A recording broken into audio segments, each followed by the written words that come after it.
আসসালামু আলাইকুম। আহ, বিগত 2 বছর আমরা এই অনুষ্ঠানটি করেছি আমাদের রসুলপুর সমাজ কল্যাণ সংগঠন থেকে যে প্রোগ্রামটি করি মিলন মেলা এবং প্রীতি ক্রিকেট ম্যাচের। এটা তৃতীয়বারের মতো এবারের আয়োজন। এই আয়োজনে এবার গতবারের তুলনায় এবারও আমাদের যে সদস্য সংখ্যা, এলাকাবাসী যারা নবীন প্রবীণ আছেন সবাই গতবারের তুলনায় এবারও বেশি আছেন। আর এবারে ভেন্যু হচ্ছে আমাদের রামেরকান্দা মাঠ। আপনারা জানেন রামেরকান্দা মাঠ বর্তমানে আমাদের এই এই অঞ্চলের মধ্যে পাঁচজনের মধ্যে খুব উন্নতমানের একটি মাঠ। এখানে পিচ খুব ভালো মানের একটি পিচ। আমরা এই পিচ সম্বন্ধে একটু পরে জানবো, পিচ রিপোর্টার আছেন। আর হচ্ছে মাঠ সম্বন্ধে জানতে পারছেন, কিছুক্ষণের মধ্যে অনেকে চলে আসবে। আর অনেক অনেক কার্যক্রম এখনো বাকি। সফলতার আমরা খুব দ্বার প্রান্তে আছি, সেটা শেষ হওয়া না পর্যন্ত আমরা কিছু করতে পারছি না। এই যে মাঠটি দেখতে পাচ্ছেন, এই মাঠের যে খেলোয়াড় আজকে খেলবে তারা হচ্ছে 6টি টিমে বিভক্ত হয়ে 3টি মোট ম্যাচ হবে এখানে। এই 3টি ম্যাচের মধ্যে চ্যাম্পিয়ন এবং রানার্স আপ 3টাতেই হবে, 3টাই ফাইনাল ম্যাচ আমাদের। আর এখনো অনেকেই আসা বাকি রয়েছে। আপনারা দেখতেছেন যে অনেকে চলে আসছে এখনো মাঠে, কিন্তু মাঠে এখনো অর্ধেকের বেশি এখনো বাকি রয়ে গেছে যারা মাঠে আস্তে আস্তে আসছে। আর আমাদের সাথে যারা যারা ছিলেন, যেমন আমি জনি, সাংগঠনিক সম্পাদক রসুলপুর সমাজ কল্যাণ সংগঠন। ইনশাল্লাহ আমরা চেষ্টা করব, সর্বোত্তম চেষ্টা করতেছি যে গতবারের তুলনায় এবার যাতে আমরা বেস্ট কিছু দিতে পারি।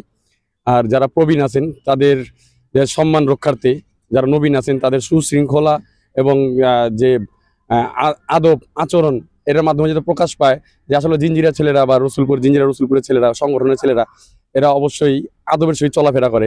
আর আমাদের জন্য দোয়া করবেন। আপনাদের কাছে এটুকু রিকোয়েস্ট যে এই বছরই শেষ নয়, আমরা চেষ্টা করব প্রতি বছর এরকম অনুষ্ঠান আপনাদেরকে দেওয়ার জন্য। আমি এই সাংগঠনিক সম্পাদক হিসেবে সবার প্রতি কৃতজ্ঞতা জানাই যে এই রোদ উপেক্ষা করে তারা এই মাঠে চলে আসছে আজকে। আর সবচেয়ে বড় কথা হচ্ছে আমাদের এই ক্যামেরার পেছনে যে ব্যক্তি সজলকে আমি আন্তরিকভাবে ধন্যবাদ দিই যে আমাদের প্রমোশনাল ভিডিও থেকে শুরু করে আজকে মাঠের যে মিডিয়ার কার্যক্রম টোটালি কাজটাই করতেছে হচ্ছে আমাদের সজল। তার জন্য দোয়া করবেন এবং আমাদের জন্য অবশ্যই দোয়া করবেন যাতে এরকম প্রোগ্রাম আমরা মানবতা কেন্দ্রিক যে প্রোগ্রামগুলো এগুলো করব। আর আমাদের সংগঠন কেন্দ্রিক যে প্রোগ্রামগুলো আছে এগুলো হচ্ছে বিভিন্ন ডোনেশন দিয়ে আমরা করি, কিন্তু এরকম প্রোগ্রাম ছাড়া এই যে প্রোগ্রাম দেখতেছেন এগুলো আমাদের নিজ অর্থায়নে করা। আর যে প্রোগ্রামগুলো আমরা হচ্ছে অসহায় দুস্থ মানুষদের জন্য করি সেগুলো হচ্ছে আমাদের ডোনেশন করা, দানের টাকায় করি আমরা। আমাদের সংগঠন হচ্ছে জবাবদিহিতামূলক সংগঠন। আমাদের হিসেব নিকেশ সব ওপেন করা আছে, যে কেউ যে কোনো সময় এই হিসাবগুলো দেখতে পারে গিয়ে। যেমন আমাদের এই খেলার মধ্যে কত টাকা খরচ করতেছে আমরা এই বিষয়ে আমাদের সবকিছুই হচ্ছে নথিভুক্ত করা। কেউ যদি বলে যে আমরা দেখবো, অবশ্যই ওয়েলকাম, আসেন। এবং কেউ যদি সদস্য হতে চান, সদস্য হওয়ার জন্য বেশি কিছুই করার প্রয়োজন নেই, কোনো ফর্ম করার প্রয়োজন নেই।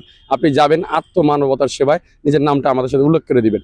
ডোনেশন যদি আপনি দিতে পারেন দ্যাটস ওকে, যদি না পারেন আমরা সবাই যে যে আমাদের যে প্রচেষ্টা, সেই প্রচেষ্টায় আমরা অনেক কিছু করতে পারি।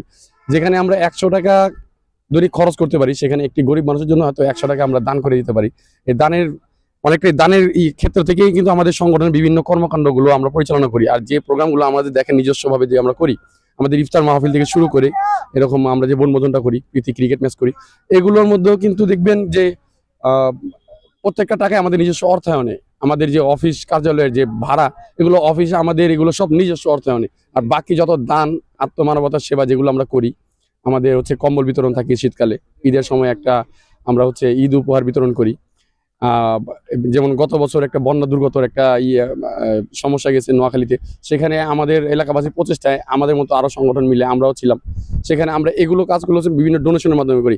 আপনাদের কাছে আকুল আবেদন থাকবে, যদি কেউ ডোনেশন করেন বা জাকাত ফান্ডের থেকে কিছু টাকা দেন, তো ওই জাকাত ফান্ডেরও আমরা জাকাত ফান্ড আছে, সেখান থেকে আমরা বিভিন্ন দুস্থ এবং অসহায় সাহায্য করি। আপনাদের কাছে আমাদের আকুল আবেদন যে আমাদের পাশে থাকেন, অর্থ না পারলেও আমাদের পাশে থাকেন, সহযোগিতা করেন। ধন্যবাদ।